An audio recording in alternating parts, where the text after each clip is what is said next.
আসসালামু আলাইকুম friends, welcome back to my channel. তো আজ আমি ভাপা পিঠা তৈরি করে দেখাবো চালের গুঁড়ি ছাড়াই। তো চালের গুঁড়ি ছাড়াই কীভাবে ভাপা পিঠা তৈরি করে দেখাচ্ছি, ভিডিওটি পুরো দেখলেই বুঝতে পারবেন। তো চলুন দেখে নিই আজ আমি কিভাবে এই ভাপা পিঠাটা তৈরি করে দেখাচ্ছি।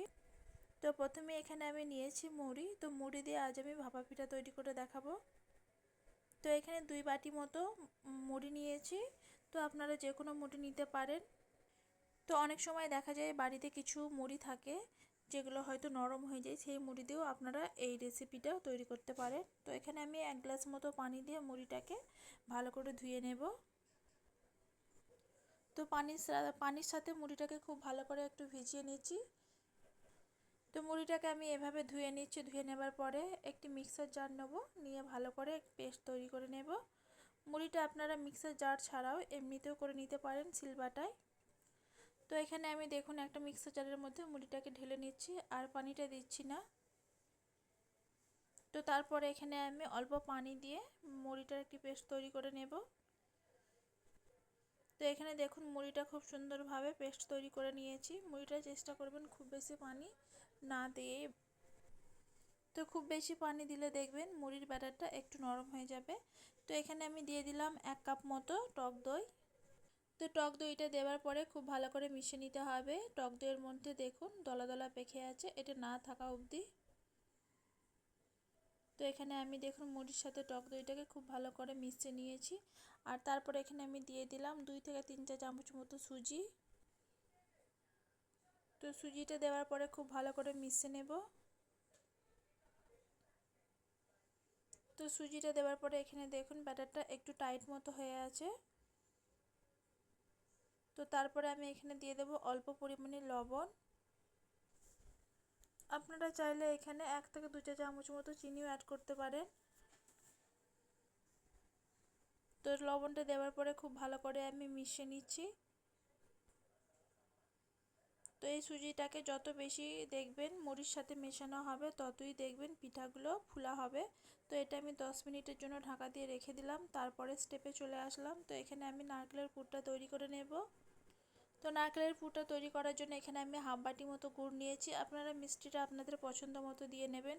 আর অল্প পরিমাণে পানি দিয়ে গুড়টাকে খুব ভালো করে গলিয়ে নিচ্ছি। তো তারপরে এখানে আমি কুড়ানো নারকেলটা দিয়ে দিলাম। তো নারকেলটা দেওয়ার পরে এখানে আমি দেখুন খুব ভালো করে মিশিয়ে নিচ্ছি। আর এই পুরটা খুব বেশি সময় লাগে না, অল্প সময়ের মধ্যে আপনারা চাইলে এভাবে তৈরি করে রেখে দিতে পারেন। তো এখানে দেখুন নাড়তে নাড়তে খুব সুন্দরভাবে গুড় আর নারকেলটা মিশে গেছে একসাথে। তো আর 2 থেকে 3 মিনিট মতো জাল করে নেব। তো এখানে দেখুন নারকেলের পুরটা তৈরি হয়ে গেছে। তো এবারে আমি নামিয়ে নেব। তো তারপরে এখানে আমি চলে আসলাম। তো এখানে দেখুন সুজিটা অনেকটা ফুলে মোটা হয়ে গেছে, আর এই ব্যাটারটা অনেকটা ঘন আছে, দেখে বুঝতে পারছেন। তো আমি আরও কিছুক্ষণ সময় নিয়ে ভালো করে ফাটিয়ে নেব। তো এই ব্যাটারটা একটু মোটা আছে, সেই জন্য এখানে 2 থেকে 3 চা চামচ মতো পানি দিয়ে খুব ভালো করে মিশিয়ে নেব।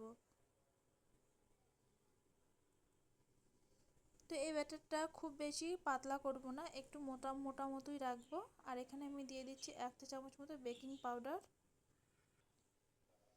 তো বেকিং পাউডার দেওয়ার পরে খুব ভালো করে মিশিয়ে নেব। তো ব্যাটারটা খুব বেশি পাতলা করবেন না, একটু ঘন মতো রাখতে হবে। তো এগুলো আমি বাটিতে ভাপা পিঠা তৈরি করে নেব। তো এখানে আমি বাটি নিয়েছি 3টে। তো প্রথমে দেখুন বাটির মধ্যে দিয়ে দিলাম 2 চা চামচ মতো ব্যাটার। আপনারা চাইলে একটু কম করেও দিয়ে নিতে পারেন। তো এবারে আমি নারকেলের পুরটা দেখুন মাঝখানটা দিয়ে দেব। তো একটু চ্যাপটা করে নিয়ে দিচ্ছি। তারপরেও আমি দিয়ে দেব ওপরে ব্যাটারটা। তো মুড়িতে ভাপা পিঠা একবার হলেও ট্রাই করতে পারেন, একেবারে নতুনভাবে নতুন একটি রেসিপি। তো কড়াইয়ের মধ্যে বেশ কিছুটা পানি দিয়ে আগে থেকে গরম বসিয়ে দিয়েছিলাম। তো এখানে আমি এই বাটি দুটো বসিয়ে দিচ্ছি। তো এই ভাপা পিঠাটা তৈরি করতে 10 থেকে 15 মিনিট মতো সময় লাগবে। তো 15 মিনিট পরে আমি চলে এসেছি। এখানে দেখুন ভাপা পিঠাগুলো ঠান্ডা হয়ে গিয়েছে। তারপরে আমি একটি প্লেটের মধ্যে তুলে নেব। তো ঠান্ডা হয়ে গেছে, এবারে আমি দেখুন এই পিঠাগুলো তুলে নেব। তো তো একটা চামচি পেছন দিকটা করে আমি ছাড়িয়ে নিচ্ছি।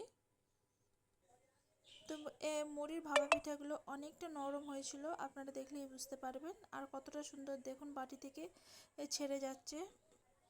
পিঠাগুলো অনেক নরম হয়েছে, তো আমি দেখুন একটু দেখিয়ে দিচ্ছি, আর দেখেই বুঝতে পারছেন কতটা সুন্দর হয়েছে।